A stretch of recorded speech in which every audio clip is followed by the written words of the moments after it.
Hi guys, I hope you're having a wonderful afternoon. At this point, I'm very aggravated about how many times I've had to redo this video because I've messed up, so hopefully I'll get it right this time. My topic for discussion today is ascites. Ascites is the accumulation of lymph fluid in the peritoneal or abdominal cavity. Decompensated liver cirrhosis is the primary cause of ascites. It accounts for 85% of the cases, but it can also be from heart failure, infection, and malignancies. The mechanism process of ascites is portal hypertension.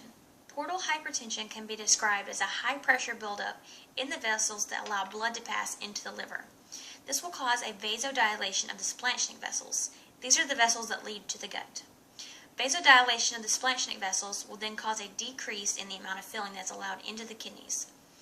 A decrease in the amount of filling into the kidneys will then activate the renin-angiotensin-aldosterone system. Activation of the system will then cause a sodium and water retention, thus the accumulation of the lymph fluid in the abdomen. There are diagnostic procedures and medical treatments for ascites. A paracentesis test is initially done for those with a new onset of ascites.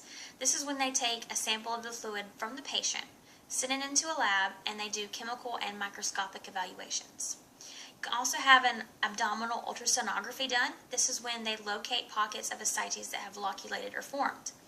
Loculated just means that they have divided into different compartments in the abdomen. The treatment of mild to moderate ascites is through diuretic use and sodium restriction. Tense ascites is when a person can no longer eat or breathe comfortably. This is treated through large volumes of paracentesis, albumin administration, and diuretic use. Lifespan changes in age groups affected. Of the research that I have done in the book and medical websites for this presentation, there is no limit to the age groups that can be affected for ascites. An unhealthy lifestyle and alcohol consumption is the primary cause of liver disease, and the development of liver disease can then be a development of ascites. Abdominal swelling as a result of ascites can develop very slowly over a few weeks or a few months. There's also an accumulation of fluid in the feet ankles. Due to the accumulation of fluid that can arise in the feet ankles, some patients prefer not to wear shoes for comfort. If they do choose to wear shoes, they choose to wear them unlaced, or they even choose to wear house slippers. Prognosis of ascites. As ascites is a sign of hepatic decompensation, there is a 56% chance of morbidity 3 years after the onset of ascites.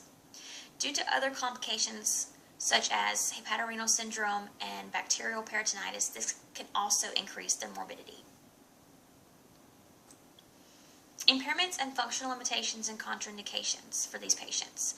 Patients that have been diagnosed with ascites can experience impairments such as pain, nausea, drowsiness, and dizziness. They can also experience functional limitations such as a decrease in their activities of daily living. This will decrease their function, thus increasing their disability.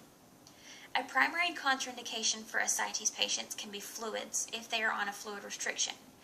Patients will ask for fluids after they have exerted themselves through exercise or ambulation. They feel that taking in more fluids, even if it's not documented, they'll never know. And also they feel it helps them. It will not, it will only increase their symptoms. Some implications in physical therapy. You want to remember to position the patient in a Fowler position for their comfort. So elevate the head of the bed 18 to 20 inches and also elevate the knees. Additional positioning for comfort for these patients, such as pillows under the rib cage, the upper extremities, and the lower extremities, is very important. Remember to remind your patient that positional changes are very important also to prevent the breakdown of skin and also to promote circulation to the area.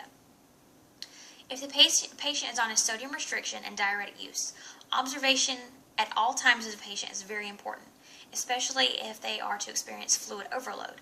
Some signs of this is weight gain, hypertension, and edema formation, and changes in breathing also. Formation of edema may mean there is an underlying muscular impairment. This can be from poor protein intake and to facilitate structural maintenance and wound healing. Additional implications for these patients, such as breathing techniques and abdominal massage, have proven to be very important.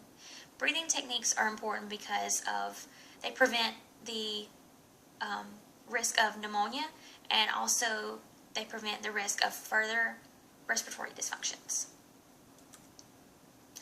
I have a case study that I want to share with you guys. It's the effects of abdominal massage for reducing malignant ascites symptoms. To be eligible for this case study, a patient had to be 18 years of age or older, have been diagnosed with stage 4 cancer, been diagnosed with malignant ascites, been referred by a physician, and also considered themselves to participate in the case study. 80 patients were studied and divided into an intervention and control group. The participants in the intervention group received an abdominal massage for 15 minutes twice a day for 3 days. Patients in the control group received 15 minutes of social attention twice a day for 3 days. To determine the safety of the massage, there were only 5 participants that were allowed in the beginning to participate in the abdominal massage. They were watched for over a month to see if there would be any negative responses from the abdominal massage. Participants in the control group were visited and talked to by the one directing the interventions. The patients were asked about their feelings about their health and well-being. Patients in the intervention group reported a decrease in their emotional symptoms such as depression and anxiety. The patients in the control group reported an increase in these symptoms, and that is because they received social attention instead of their abdominal massage to help them to relax. The case study was successful in reducing the emotional symptoms for ascites, but it did not answer the question of did it reduce the physical symptoms such as pain, nausea, dizziness, drowsiness.